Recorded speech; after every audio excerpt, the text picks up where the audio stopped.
Hi there, I'm Nancy, and my channel, A Square Pillow Isn't Square, is all about home deck sewing. Today's video is about brush fringe. Brush fringe is a super cute trim that's predominantly used on pillows. It can come in a variety of fiber contents that look anywhere from formal and shiny and silky to thick and chunky and casual and everything in between. It generally ranges from about 1 to 3 inches long. Fringe is going to come looking like this on a bolt, and the one thing they're all going to have in common is they're going to have this kind of looped top, and they're going to have a basting stitch on the bottom like this. This is a temporary stitch that's designed to hold the fringe in place while you work on it, so that it doesn't just become a big mess and get in your way. So the first thing to keep in mind is to always keep this basting in place until your pillow is finished. This is a super inexpensive brush fringe. When you release it, you can see that it's not very thick. The higher quality you go with brush fringe, the thicker they tend to get. Just to show you a comparison, here is a really high-end brush fringe that I used on one of the pillows clips you'll see in the video.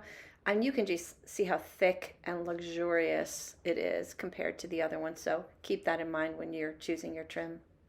So one thing I want to mention is if you or your client has brought you an inexpensive brush fringe that's really thin like this one, you can double layer it. And then you're going to get a much thicker look. So I'm going to show you how this looks both as a single layer and a double layer, how I sew it into the pillow, how I stop and start it, and how to release the basting. When you get your fringe, as I mentioned, it's going to look like this. And they're usually going to tape the end to kind of keep it from raveling. The first thing I like to do when I'm going to start applying the trim to my pillow is give myself a nice clean place to stop and start. As you can see, these loops are very, very clear and easy to define where they stop and start. I always like to take a clear piece of tape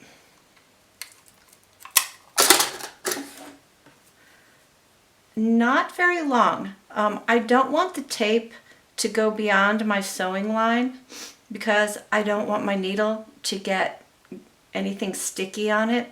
So I'll take a piece of tape and I'm going to start by just taping off the top of the trim right at or above where my sewing line is going to be. And I'm going to wrap it over like so. Again, trying to stay away from your sewing line. Take a nice sharp pair of scissors and I'm going to cut right at the intersection of two loops. And that's going to look like this. So I'm going to cut right in between two of these loops. Just through this double row of stitching that's holding everything together. And as you can see when I do that, it completely separates my trim. And then all I'm going to do next is snip just that little basting stitch and release that. See? And now that gives me a really nice clean place to stop and start where I don't have all these irregular cut threads. There is a front and a back to most of these brush fringes. You can see on this one there's a fairly thick double row of basting that's holding the tops of these loops together, and on the front this just looks a little more finished and a little neater. Technically this is the front of the trim and this is the back of the trim, so if you want to have the best side looking forward, you're going to put your right side down on your pillow, right sides together, and I simply start by lining up this innermost stitching line on the trim to my seam where I want my seam allowance to be, and I'm going to sew right on this line. If you sew above the line, this stitching will show when you turn your pillow right side out, and if you sew below the line, you're just going to shorten the length of your fringe a little bit. So I just try and stay right on that line. And now I'm going to baste all the way around the pillow. If you've watched any of my other videos, you know that I do a tape around my corners to avoid pointy dog-eared corners. There's a video on that I'll link to here. And I'm just going to quickly sew all the way around this pillow and then show you how I do the join. I also usually do my join on the bottom, so I'm going to go ahead and do that next.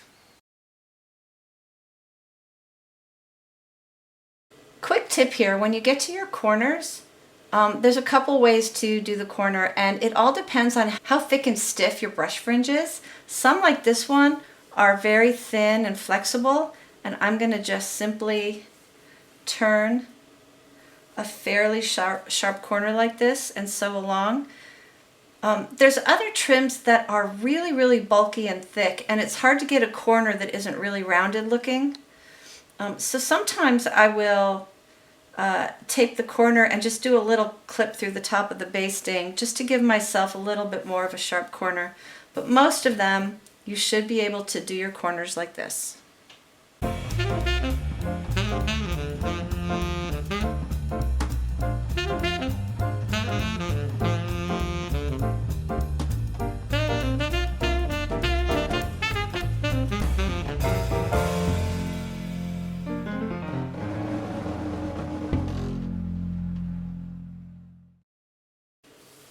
When I get to the end, I'm going to basically do the same thing that I did to start. But the one thing you want to be careful of is you're still going to want to tape this and cut through the loops, but make sure that you err on the side of overlapping versus cutting yourself a little bit short. The last thing you want is a gap and a visible sign as to where you made your join.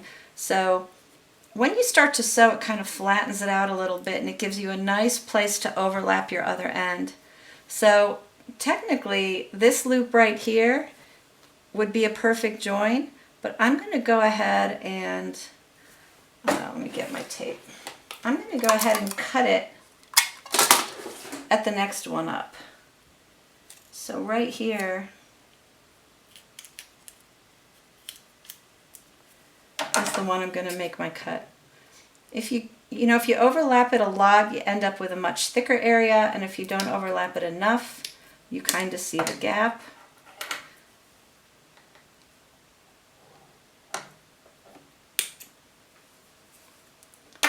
But now I have a nice, kind of a nice gradual taper, and you're never going to notice where that is.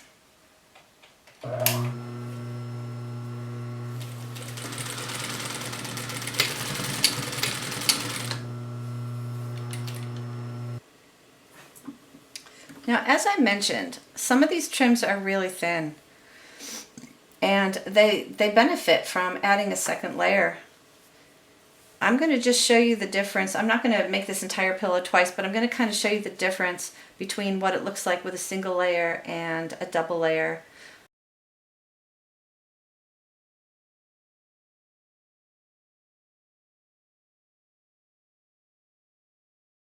And you can really see the difference. I'm going to go ahead and put a second layer around this whole pillow. Now just put your two pillow pieces right sides together and make sure that the piece with the trim basted on it is on top. You want to be able to see the stitching line from when you sewed your trim on, because we're going to use that as a guide to sew the front and back together. Just stitch right along that same line, leaving an opening to turn if you haven't put a zipper in. All right, when you turn it right side out, it's going to look something like this. If you've got two layers, just put your pillow form inside, sew or zip closed your opening. Make sure your corners get tucked all the way inside the corner of the cover. All right, I'm going to go to the machine and sew this closed, and then I'll show you how to release the basting, and we're all done. If you have trouble machine sewing your closure, I do have a video on my channel that shows a trick about how to make that easier. Of course, if you'd like to put an overlap zipper flap in the bottom of your pillow, the video right before this one shows how to do that. You will see that if you pull some of these strings off, you can get to the end of the basting, and it's going to undo from one end or the other. So this isn't the right end. When I'm pulling here, nothing is happening. So let me go to this other end. There's my basting, and see that? Well, apparently my camera stopped filming right at that point in this last video clip, so I'm just going to show you how to finish removing the basting and fluff up your fringe on a clip from my previous video. And the very last step is just give it a good brush. I know one, oops, it's stuck. I know one girl that gets a hair dryer and just blows a hair dryer on the middle of it to really separate all of her fringe. So there you have it, everything you need to know about brush fringe. If you like this video, please consider checking out the other videos on my channel. Hit that subscribe button so you know when I upload new videos. I thank you so much for watching, and happy sewing!